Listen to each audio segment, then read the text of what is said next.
Hello everybody and welcome to the video. Today we're going to be taking a first look view here at the Carenado B200. This aircraft was released, I believe, about a month ago. I'm going to give my first impressions of it, and I'll let you guys decide at the end of the video what you guys think about it. We're today in Oshawa, Charlie Yankee Oscar Oscar.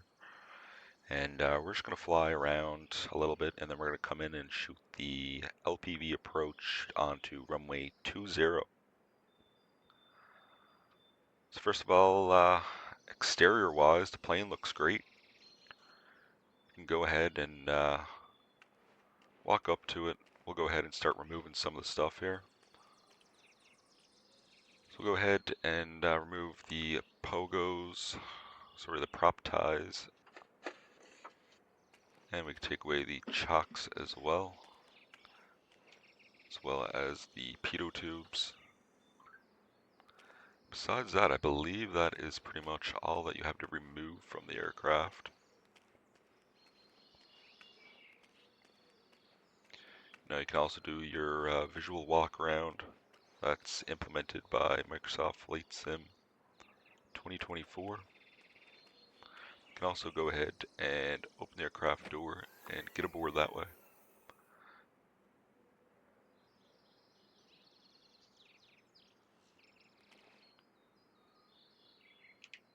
And Shift C will bring us inside.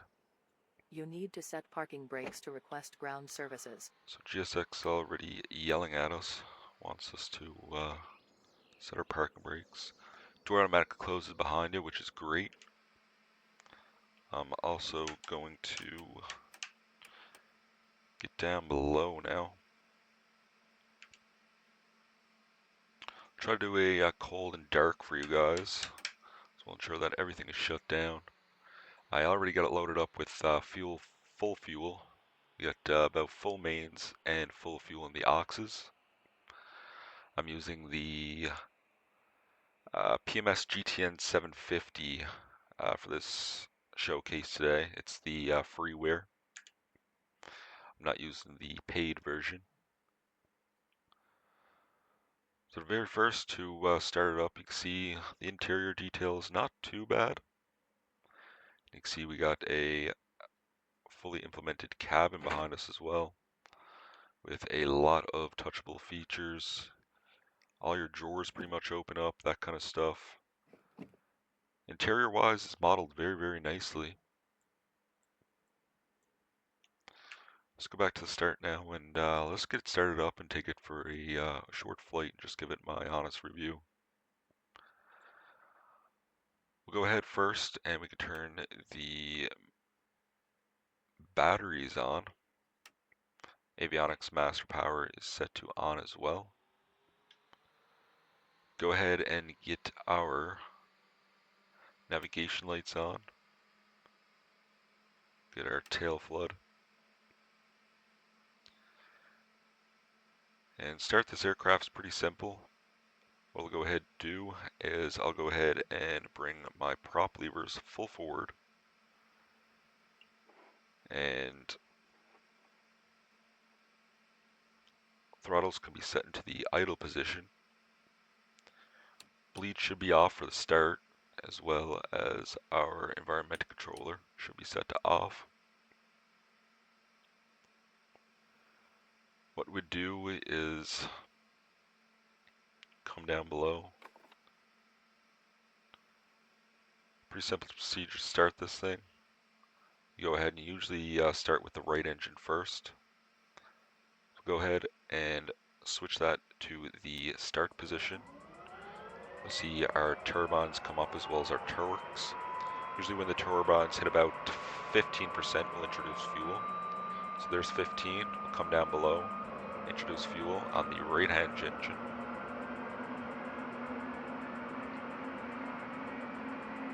You can see that should begin the startup process.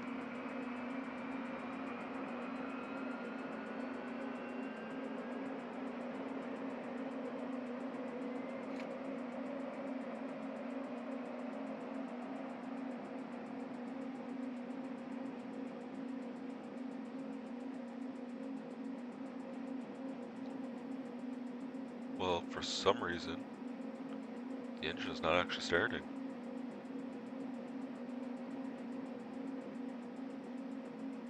That is strange, because everything is on that it's supposed to be on. Auto ignition does not have to be on for a for engine start. We got good turbine flow, so as soon as we introduce the fuel, it should automatically start up. Not sure why that's not working correctly. See what happens if I turn on my right-hand fuel pump.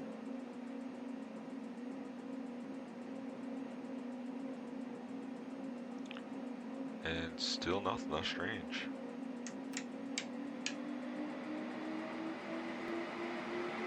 Okay, so apparently you needed to have your generators already on for some, which is not accurate in the real world. Okay, and it automatically, so the system was right away is not accurate completely to the real world of the aircraft. We got standard altimeter here in Oshawa today of 29902. And now looking at it, we got a good start on the right-hand engine. So start up this aircraft, the generators already must be on, which makes no sense because in the real world, your generators are going to be off for a start, right? And then in the real world, you're going to start up your engines, introduce fuel, and then once it comes alive, what you're going to do is you're going to wait till about 30% on the turbine, and then you'll turn on your generator number 2. That's okay. So first thing, that's not modeled correctly.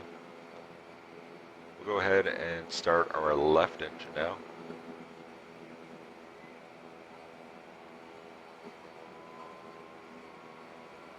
So wait for 15% on the turbine. There's 15. Go ahead and introduce fuel on the number 1 engine. Now it's getting a good start. We'll flow ITT.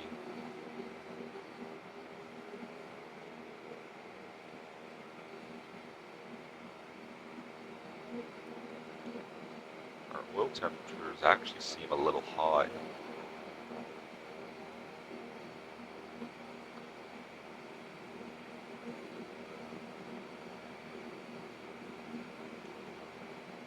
Right, and now that this engine has started, so in the real world what you would do is you would come down, you would turn off your starter, and then switch on to generator number 1. But obviously it's automatic, and this plane, I guess, doesn't simulate that. So it looks like we got a good start now. Also, the prop sync should not be spinning because you can tell that our props are. Actually, no, that is a lie. It looks like the right prop is spinning a little faster than the left, so that is correct. Alright, yeah, so we don't have to do anything with the generators or the ignition and start switches. So we come down below, get our EVA's power, select it to on, and that should give us our EVA screens and our PFD.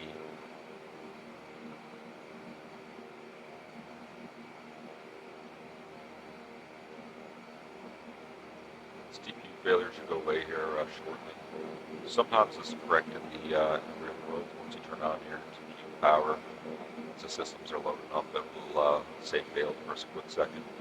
There you go, our systems are booted up, which is good.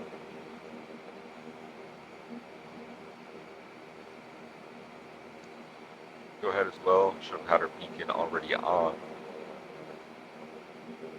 Go ahead and get our taxi lights on.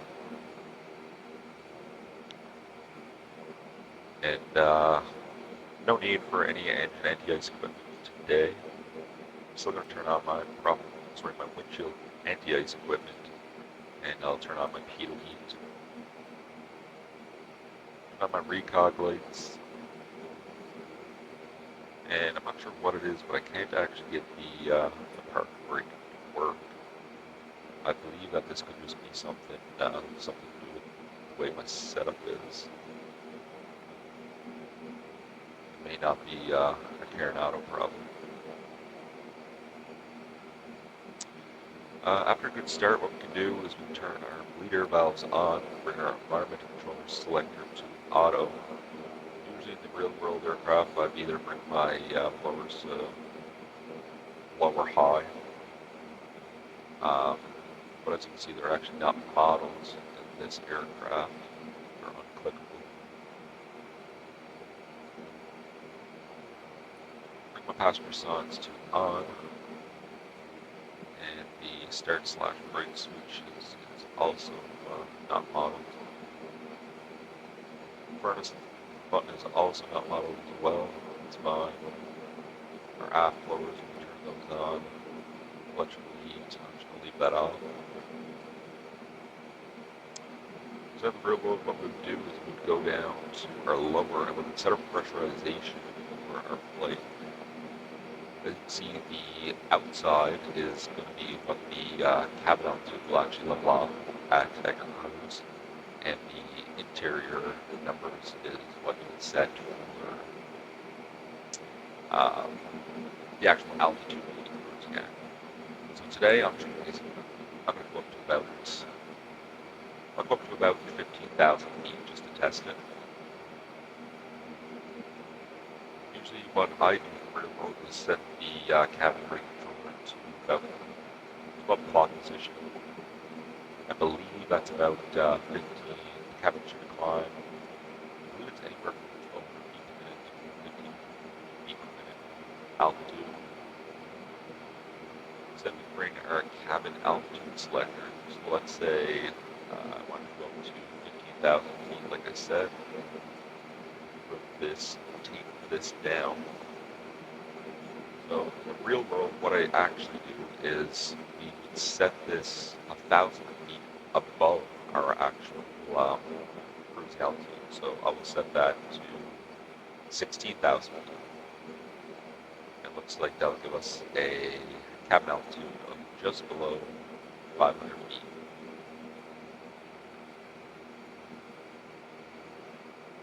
Come back inside. What I'll do is I'll set my altitude to 15,000 feet, as we're just doing a test flight, no ATC or anything. With that, our taxi lights are already on, parking brake is released. Go ahead and start our taxi.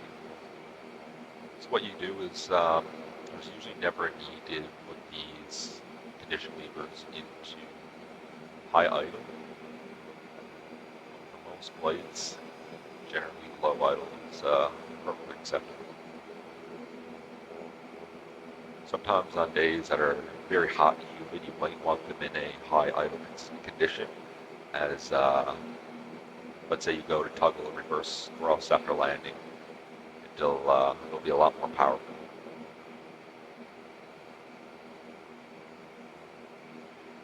What we do is we can release our brakes, and we can start our taxi out and depart off runway 12 here in Oshawa. Great scenery. Can't remember exactly who the developer is of this, but it's a little airport.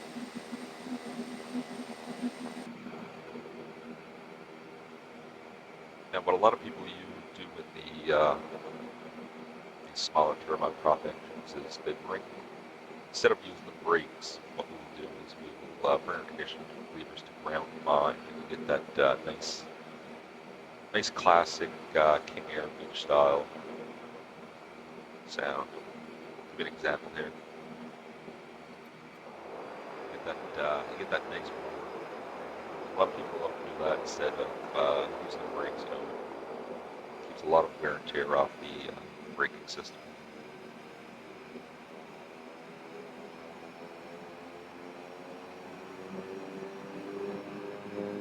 For the departure, we will use first notch flaps.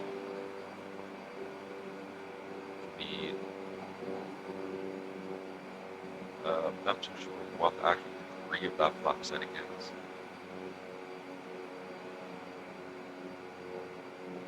Basically, for takeoff, you'll have your prop levers set fully forward.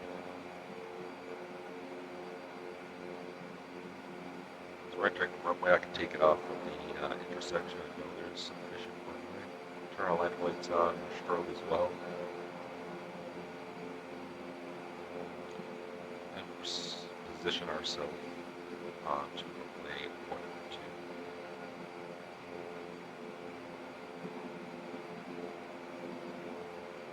Now in the real world, I'm not sure what the correct torque setting is for takeoff of this aircraft. I'm trying to assume it's around 2,000 pounds of torque. So I have a bit of a short runway, so what we can do is we hold the brakes for the first part of the takeoff, let our engines come up on the torque.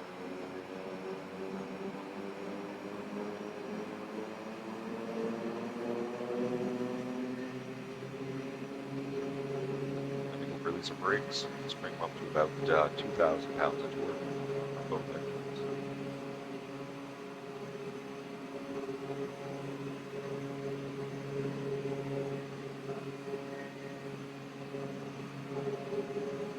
And there's 80 knots.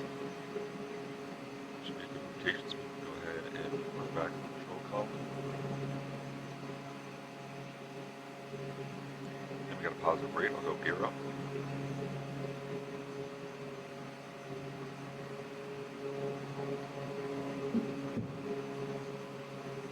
First impressions, flies relatively nicely.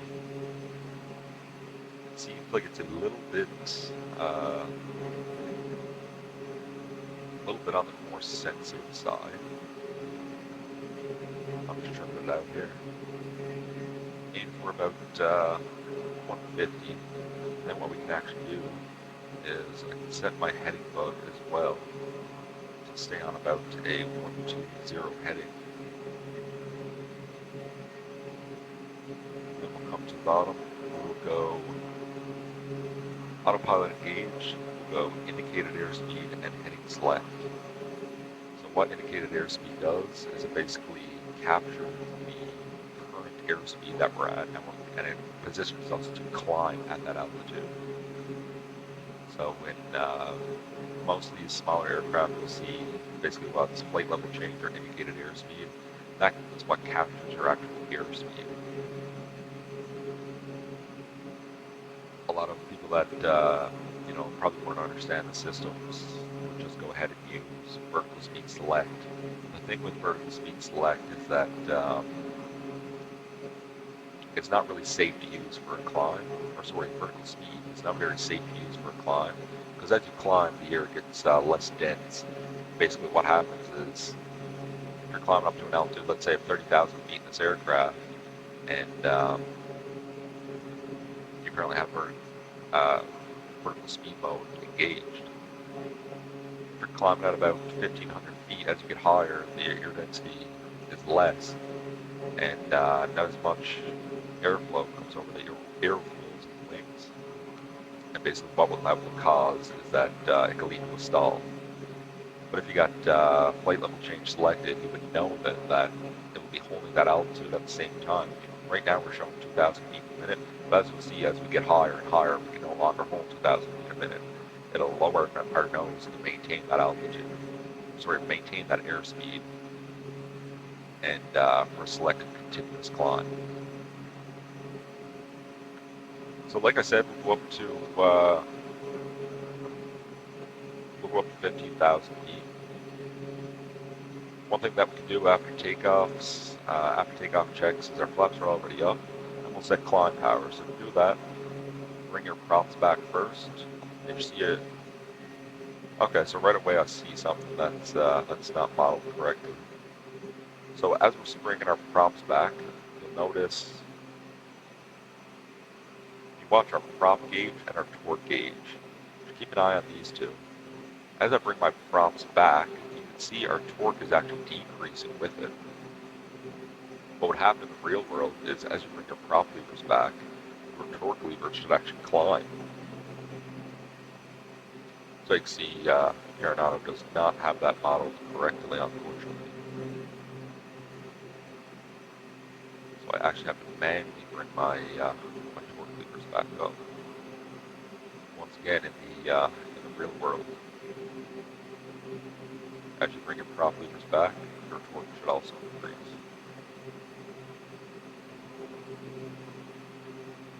One thing that we can also do now is we can turn our landing lights off as well as our taxi lights. I'm going to set up a little flight plan for our approach. We came out of Charlie Yankee Oscar Oscar, and we're just going to head back to Charlie Yankee Oscar Oscar. We'll do an LPV approach onto runway 12. So we'll do the Carenado runway 12. And I'll plan it for transition at NADVA. It'll be a left-hand turn. Below that approach. When we're ready, we'll go direct to NADVA. Now, as we're climbing, as the air gets less dense, you should also see that our torque gauges should come down. It definitely would have came down at least a bit by now. Should not say at 2,000, but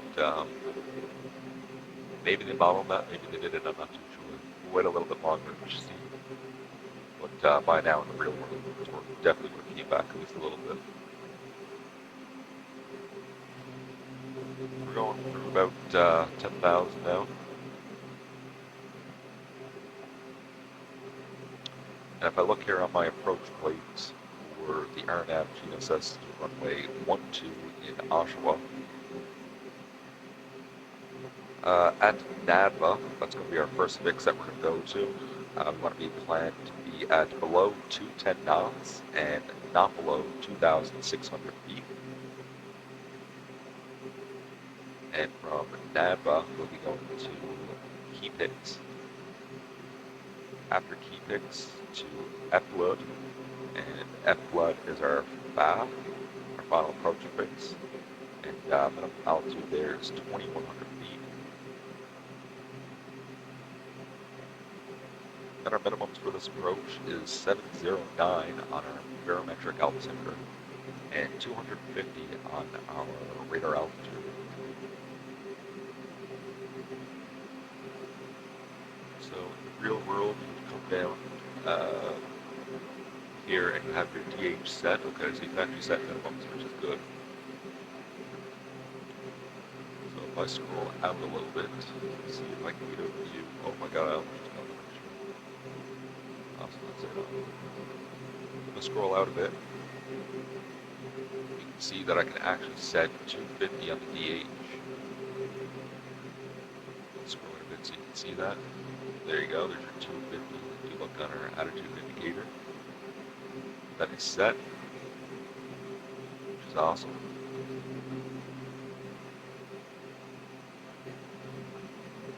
And the elevation at the field here is currently, what's our field elevation? 460 feet. So I'll show you what you do with that.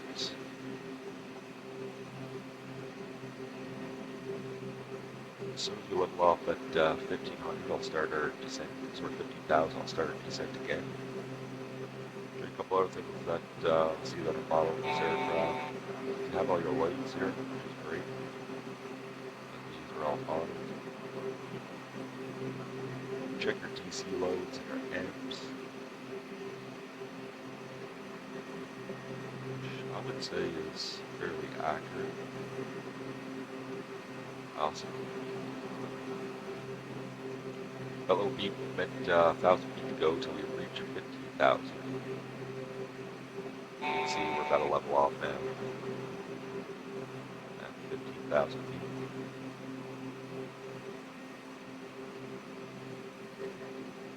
Awesome, so aircraft levels off nicely. What we usually do in the real world is what we'll do is we'll usually wait for our speed to fully stabilize, and then we'll go ahead and set our cruise power.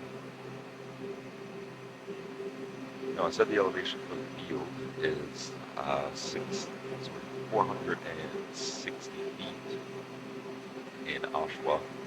So we come back down basically to this cabin pressurization. And what we would do is we would set it 500 feet above airport elevation. So So if the elevation is 460 feet, basically we would set it to 960 feet.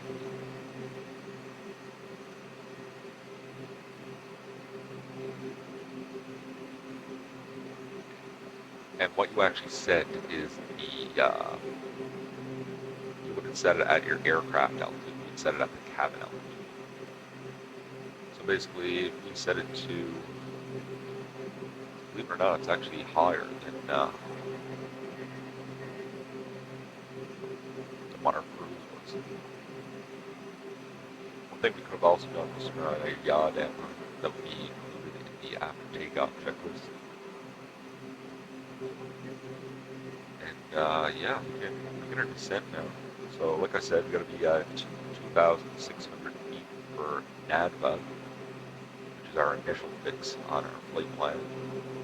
So I'll go ahead and set that, and you can go click right here on the little button. I'm not sure if you guys will be able to see my mouse cursor. You can go ahead and click the middle of the altitude selector knob. That will change it to 200. So I'll come down and I will set that to 2,600. Awesome. And now we can actually get our descent. So for a descent, it's totally fine to use indicated airspeed. What I'll do is I will select vertical speed. That's selected, and you can choose what you want to descend at.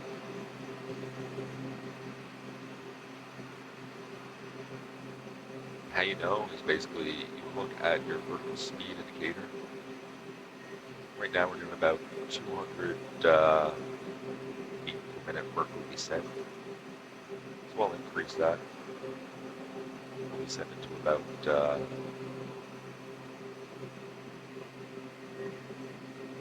try to get about 2,000 feet per minute.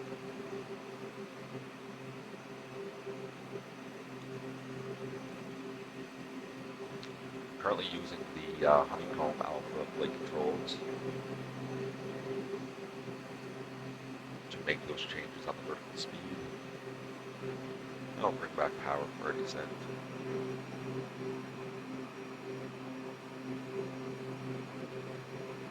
You would also, once you hit cruise, bring back your prop lever to your aircraft's pilot operating handbook.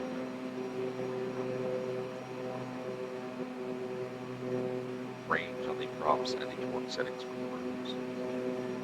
I'll just bring it back to about 1700.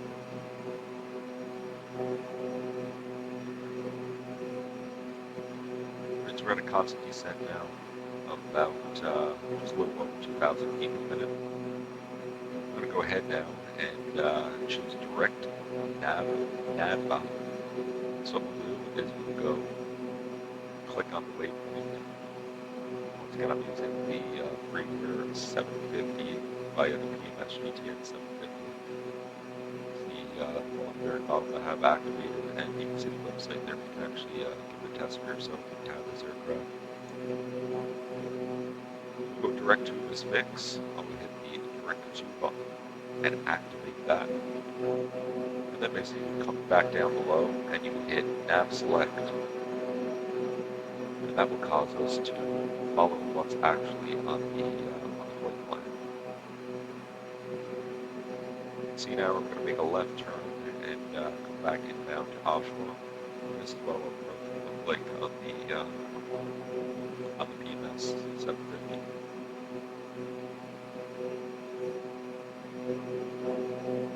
Basically be a left down and down the runway 12. Flight set, I'm planning to be at that altitude for 2,600 feet. And we'll try to shoot the LPV approach. We'll actually have a glide path and a vertical track. We'll see how this simulates it in the actual in Carenado's Beech 200.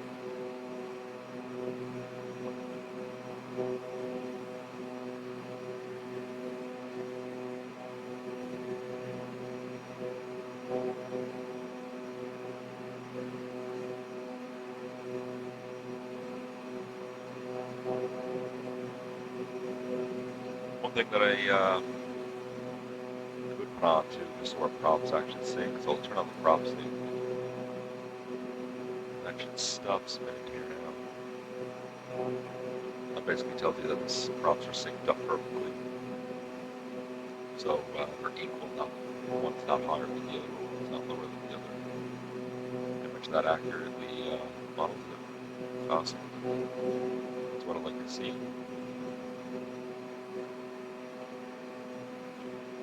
I'm already through 10,000. I can put my landing lights back on, as well as my taxi lights. Also, like check the ice protection is actually modeled. So let's go ahead and turn on our engine anti-ice. If I turn on the left one and the right one, get a look at your torque gauges. There's another thing that's looks like it's not modeled completely accurate. In the real world, what would happen is once you turn on your engine anti-ice, your torques would actually decrease. It's taking away power from the engine.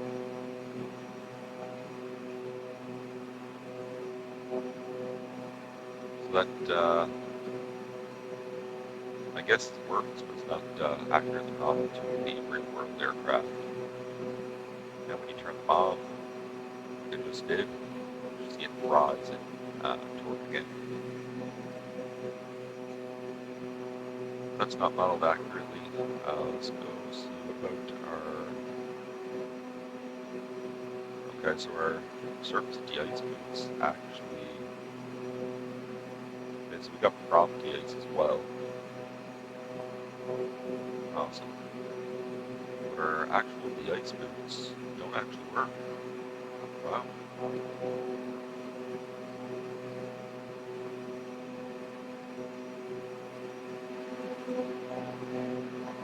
So they got de-ice boots on the aircraft, but the actual de-ice boots don't actually work.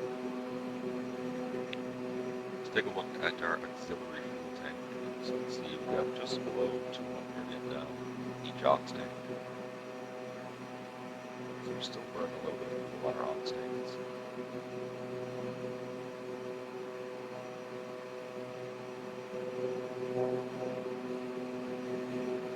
One thing I forgot to check actually is our cabin control.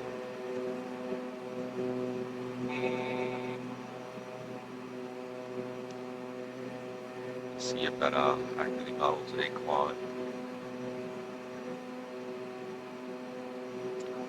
From another review I've seen, I believe it does, which is good. Something that we like to see.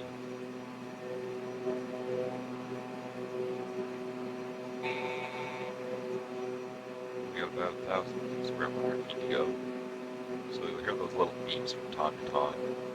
That's because what will basically tell you is that once you're 1,000 feet to your cruising altitude, so like I said, I was going to about 2,600 feet is what I was descending down to. And 1,000 feet prior to that, it'll give you a warning, basically just telling you you're almost there. And then 100 feet prior, it'll beep again to let you know when you get up 100 feet. Just a little safety measure.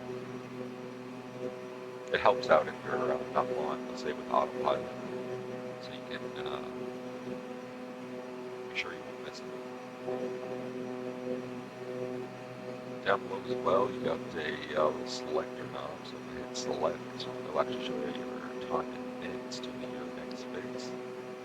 So we're expecting NAVA in 37.4 nautical miles for 11 minutes. I'll probably speed up to show you when we actually begin our approach.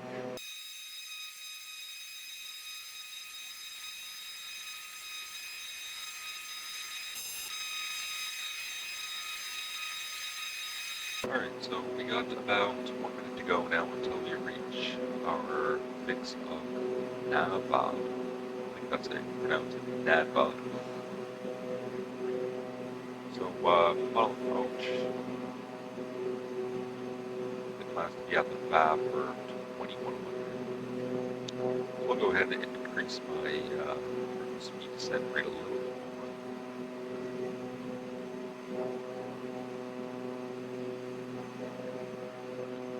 about 300 feet per minute. Usually we can slow the aircraft down a little bit here now. We're going to stabilize for the approach. One thing that you do right away is once you're cleared for the approach, you go ahead and actually arm the approach. So we come down below, we'll go to the approach button, and we can select that. And that will be armed.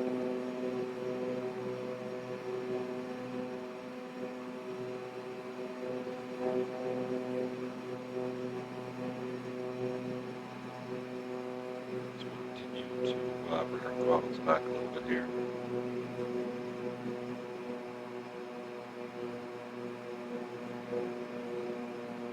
Which will help us slow down the initial approach.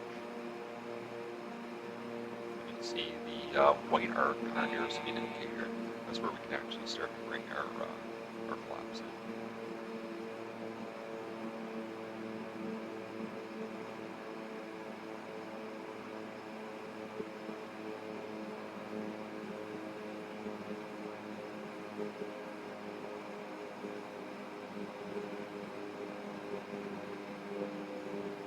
Now let's make this left turn.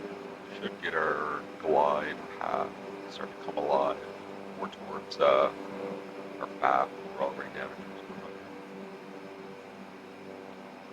About 140 now, so we'll try and hold that airspeed until we get the glide path.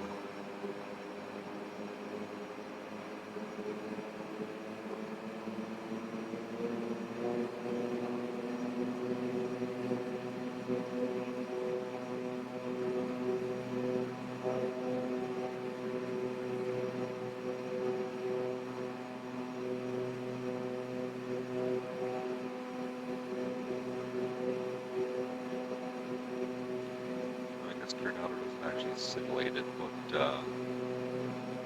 on our displays here, on our attitude indicator, you can do basically what's called P-load and G-load.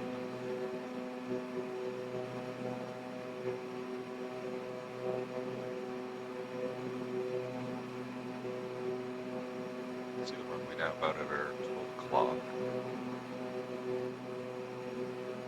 It does say approach mode though, so I'm guessing we do have our track capture.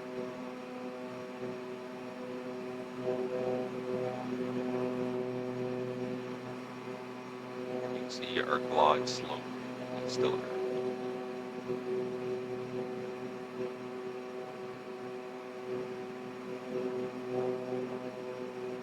So any minute now you should see our glide path come alive and start to come down.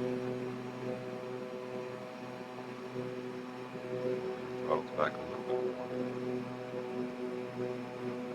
Maybe about 140 when we glide path come in. I'm going to go ahead and bring our first notch of flaps on. And then you can see our glide path is starting to move now.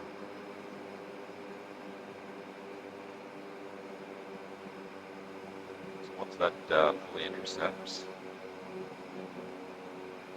it'll descend us at usually about a 3-degree glide path.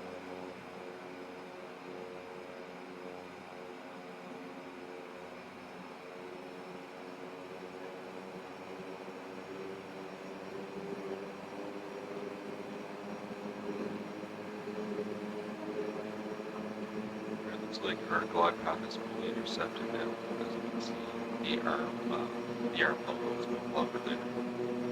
So that means we have to intercept it.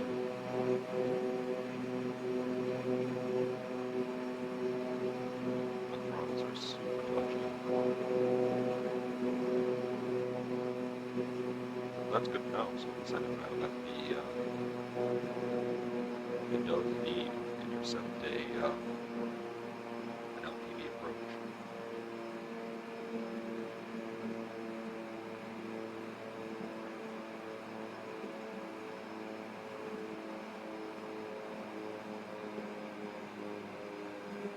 Start bringing the speed way back, and I'll also go ahead and get our gear down.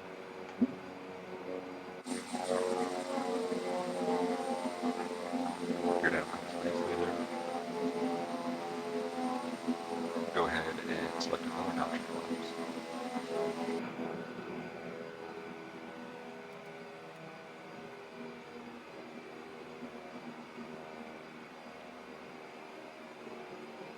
do as well is we can also bring our props fully forward for the approach. Just bring our props full forward, and our prop levers are not showing come up there. That's kind of weird. Real good. Oh, there they come.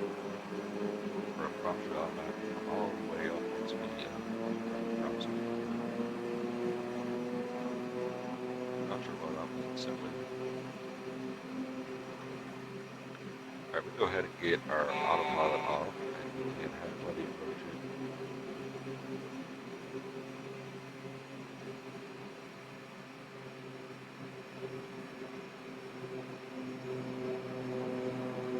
Like I said, fan flying is a little bit touchy. It's not too bad.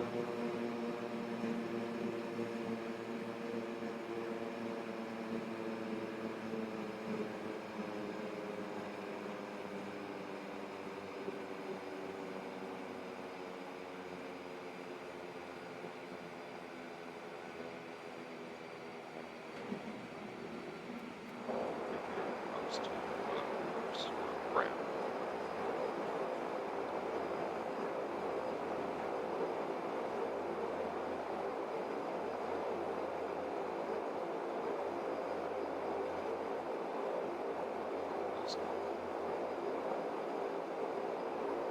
Go ahead and try to make this next right. Bring our flaps up as well.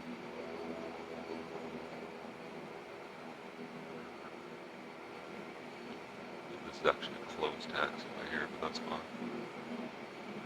It's all good for the review.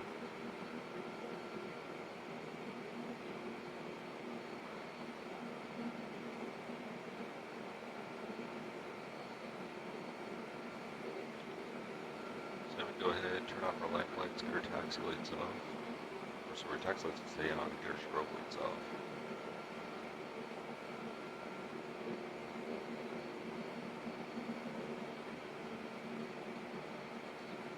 Just park it back on the apron.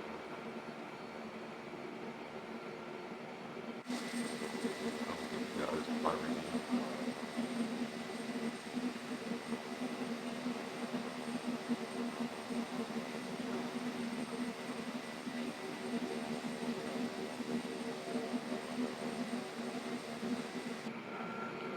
Alright, we'll park it here and shut it down. First thing you want to do, obviously, is get your parking brake out. Which I'm not sure why does not work with my aircraft. I'm not sure if it's something with like a big, or if it's a glitch with Carenado. It don't happen with any other aircraft, I mean, so I don't know. I won't blame this on Carenado, but all right. What we can do for shut down is you get your bleeds off, you get your environmental controller off. Electrical heat can stay off, afterward can come off. And what you go do is you go ahead and shut down, wait for your ITT to stabilize, shut down 1 and 2. What you're doing is basically you're waiting for your turbines to come down through 30%. And they've reached 30, so we can go ahead and feather them both. Awesome.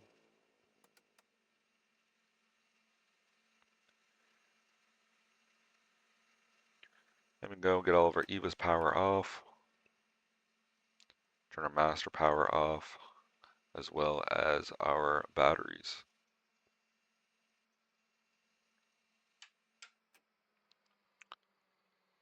Awesome, everything's turned off. And yeah, that's how basically day-to-day flight would go in this Beechcraft 200. Look back here at the cabin, I'll show you guys around a little bit.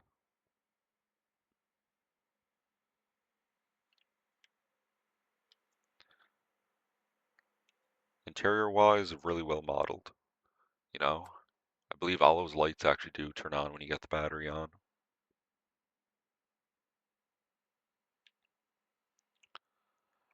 Modeling textures are great, I must say. Probably one of the best.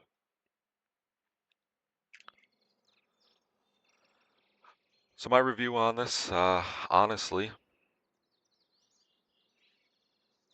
I personally don't believe it's priced correctly. I think the price should definitely be a little bit lower. Um, like I said, the sounds, I honestly really like the sounds. The sounds, the textures, the modeling, great, awesome. In no way by means would I call this a study level aircraft, just due to the fact that they're missing out on simple stuff. We got de-ice boots that don't work.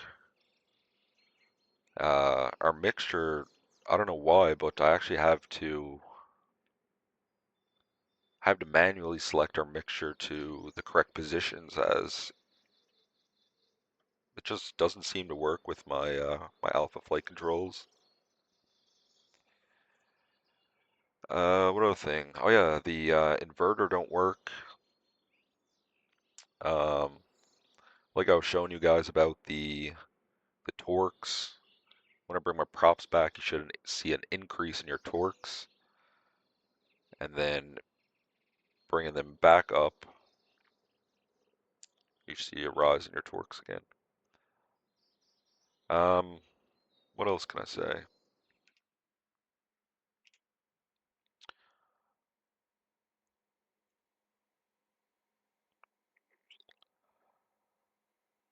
Yeah, so inverter's not modeled.